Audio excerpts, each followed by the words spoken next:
Is he frozen for the rest of you guys? Yeah? Okay. George? George, are you there? It was so bad, he had to go. He had to run away.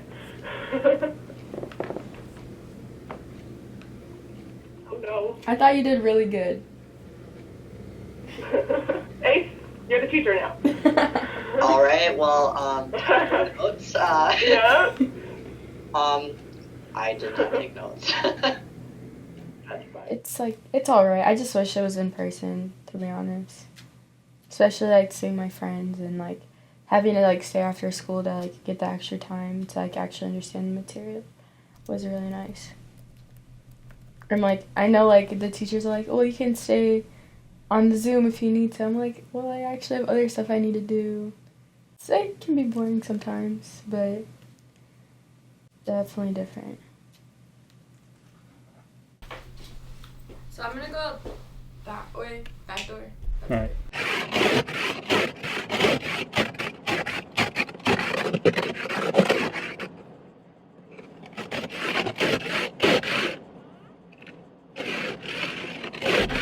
I got to apply to like 4 colleges for free in Cali because like the University of California, like it's San Diego, San Francisco, Berkeley, that. So I applied to those too. But I probably won't be going to any of those, even if I got in, because I don't want to go to Cali unless it's UCLA.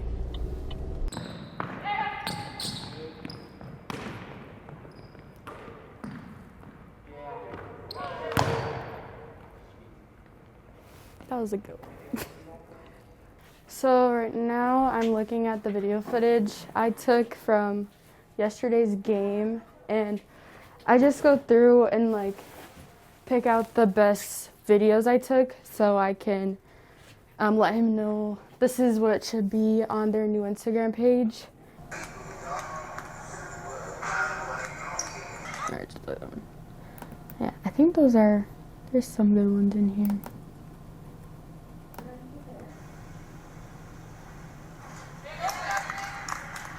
Terrible. We are at St. Paul High School, and we are at the Black History Month celebration that BPO is hosting at my school, and this is the second one we've had here because we don't have these at St. Paul. We're doing it virtually and in person, so we'll have the drum line, and then we're going to have 2 speakers, and then my friend is not performing in person but online her poetry that she wrote. Yeah.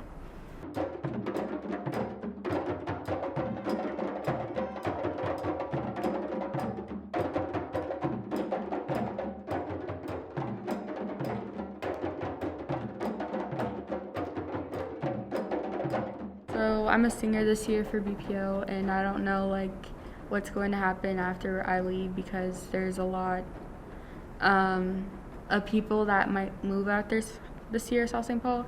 We have come over a way that with tears has been watered. We have come treading our path through the blood of the slaughter. If they listen from a distance, they can hear us come. Drum majors for justice as we hit the drum, with our fists and our spirits lifted up for peaceful resistance and the strength to love. The King lives. But before he died, Miss Davis was actually like my mentor. You know, like after she left, like everything went downhill because she really looked out for the students of color here. And now like no one wants to be here and they just don't even feel comfortable coming here. So I don't know who's going to be the next to step up for BPO.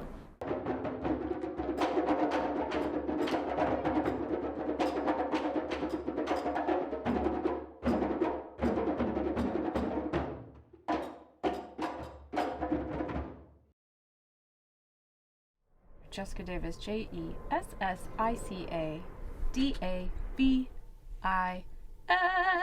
Racial Equity Instructional Coach, St. Louis Park Public Schools. I'm dying. Can we do the interview downstairs? Like, I can't do this anymore. We working with more AC. Because this ain't doing it. It's not doing it. It gets hot in Minnesota. It gets really hot. Leaving South St. Paul was, I don't know, a long time coming, but not an easy decision. I think I knew when I became the Minnesota Teacher of the Year that I was probably going to be seeking something else, because once it's like taking the blue pill and once you've been exposed, it's like I want to do more, I want to impact more. What did it feel like to leave? It's kind of a loaded question because it felt like I had to. With my Teacher of the Year award, I had this access and reach to a much wider range of just opportunity that wasn't being accessed or valued in the district in the way that I felt like it should. I felt it was important for my students to see what it looks like to maneuver as a person of color, as an adult in education, and that you need to go where you are valued. That was lesson number one. And if you feel like your talents aren't and your brilliance isn't being valued, then you don't need to deal with that. Know your own worth. The racial equity instructional coaching position came along. That was the right thing for me. And a week after I turned in my resignation letter, I was diagnosed with cancer. And that, I think I probably sent a Snapchat when I was at the point where I knew, like, kids, you got to stop like texting me because I'm not going to respond and you're going to be upset, and so I need you to know why. But like, I really need to focus on myself right now. So it was just a lot, and I had to be selfish for my own self-care. Where are we? What are we doing? What's going on? We're in South St. Paul. We're going to graduation tonight. We're here to see my BPO students. We're also here, hopefully we'll find Amber Gay, the new advisor, so that we can connect with her and see what she needs. Hopefully Monet is walking, I don't know. Still have not heard from that girl.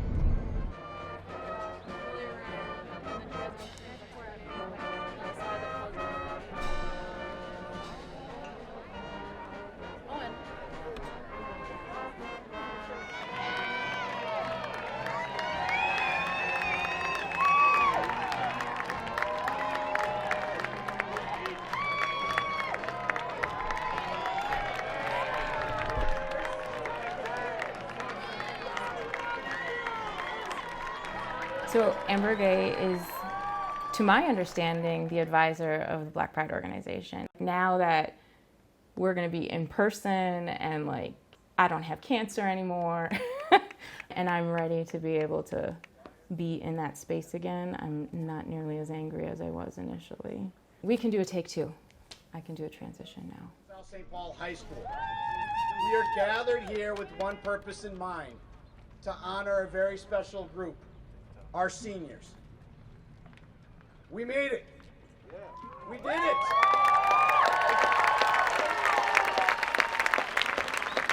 It is my pleasure to introduce you to the South St. Paul community, Minnesota's best graduating class of 2021, the South St. Paul Packers.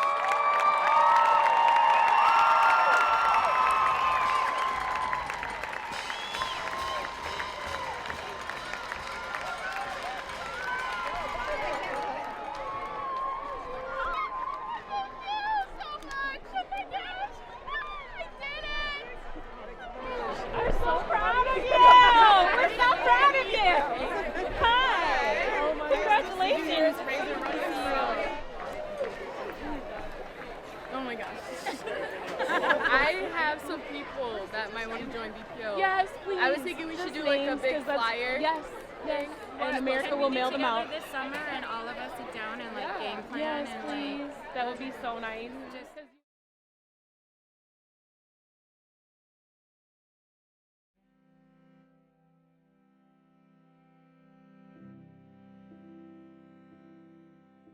I don't think I really knew what to expect when I started teaching, like what it was going to be like to be a teacher in a classroom, because like the teacher education program it prepares you for it, but it doesn't. And so I don't know, I feel like I've learned a lot over the past couple of years. For me personally, like switching over to distance learning and transitioning into like working from home, I definitely feel like I was lucky in that I am a younger teacher and I am really tech savvy. In the past, my mental health was kind of like, it would have like little bumps and it would be like a little bit up and down, and it's definitely a lot more like larger waves now where like I'll be happy for a couple of days and it'll be really good. I'm like, I can do this, I can make it through to the end of the school year. And then other days, like, I don't know how I'm going to last for another couple of weeks teaching online and teaching in person and trying to manage all of the things at the same time. Before the governor called all schools to close, we were actually on strike. Yes, they brought, I think it was like 19 points to the table. We wanted more counselors in school. We wanted every school to have a school nurse. We wanted someone to staff the library, access to a psychologist, access to more therapists. I feel like those are basic needs at schools, but we didn't have them. Monday, March 9th. I think every St. Paul teacher can tell you exactly what day. You know, you just say bye, kids. We're like, okay, plan on school tomorrow. We don't know what's gonna happen. Bring your stuff home with you though, just in case we don't come back to school, but come back, we'll be here. You know, we're all like, we'll be here. That night, all the teachers in the district got a phone call, like automated phone call, saying, we're on strike, there's no school tomorrow. Get ready to picket. 37,000 St. Paul students are home for a second day as union teachers are again on the picket lines. The 3,800-member Federation of Educators walked off the job Tuesday after they and the district failed to reach a new contract. Honestly, from my personal opinion, that if the pandemic didn't happen, if the governor didn't shut down the state, we probably would have still been on strike. But with the pandemic, I think it put the union and the school board, gave them perspective saying, we got to get this settled because our kids need us right now. You know, we cannot just send them into a pandemic and have us be on strike still. It was hard, for sure. I mean, we had lots of support from families who'd come out and walk the line with us. You know, as you're holding up signs, you have lots of honks in support of what you're doing. Rolling right into the pandemic shutdown, like I said, we said goodbye to our kids on March 9th. I didn't see them again. My 8th graders, I have not seen them since March 9th, and now they're 9th graders at a whole different school. I feel like I don't even know how they're doing because I didn't get to say goodbye. They didn't get to say goodbye to us either, and that was the biggest reflection from my 8th graders. They're just like, we had our last day of school and we didn't even know it. And they were so sad. So sad, but I know that the strike was for the good of them and for the good of our teachers. But just to roll that in 1 year, pandemic and strike, was really hard on the city as a whole, I'd say. My experience at St. Louis Park High School this year has been awfully hard. It's definitely been a different year. I was a pretty good student when it came to grades, attendance. I don't think I ever skipped class. Once the pandemic hit, I started dropping into D's and F's and really just wasn't able to even keep classes above a C. There was a lot of times where I just, like, I couldn't get out of bed. I don't know if it was like a depression or what it was, but I just didn't have any motivation to do anything at times but sleep, and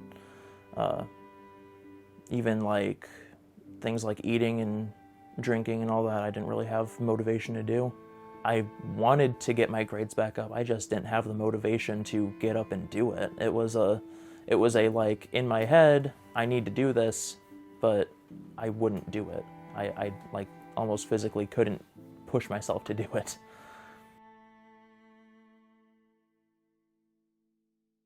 School it's been interesting this year, especially with COVID and everything going on. It's been a little harder, but like I feel like I've still done a pretty good job of staying focused, and I think ultimately this year I think it's maybe better as a student and just as a person overall. Right after George Floyd, actually the day after, me and a group of friends co-founded the group Minnesota Teen Activists. And since then, we've grew from about a couple hundred to 20,000 followers in just a year. We've also raised over $80,000 for communities affected by like the riots that happened shortly after George Floyd. We've been trying to get really active in the community the past year, and I think we've been really successful with it, considering only 15, 16, 17-year-old kids. It's just like 20 of us. Since then, we've held many school-wide conversations talking about race, creating safe spaces for students, led a student walkout in April, I believe it was, that all of Minnesota high schools participated in. So I think in both ways, in school and outside, I've been able to get really active. I think with the events of the past year, it's definitely energized me to keep pushing forward. I feel like it's really shown me how much this work is really needed. So there's no way I can really just check out now or just, be like, okay, I'm done. It's like there's kids who haven't done anything all semester, or the kids who were doing stuff and then just haven't been able to stay focused and engaged more recently because of everything that's been going on. The system is still pushing us ahead, right? Like we're being forced to continue moving forward, and I don't want to run into the issue where they're not prepared for the next year. And it's definitely been really challenging balancing that. The question is, well, could we change the classes for next year, right? Like, could we change what we're teaching in advanced algebra or in pre-calculus? And then if each year we're having to like cut back on the level of content, then I worry, are we preparing students for college, and does that matter? Like, do I need to be preparing my students for college? I would like to believe so. And I recognize that maybe a 4-year, 2-year, 4-year college isn't for every single person, but I still want to give them the opportunity.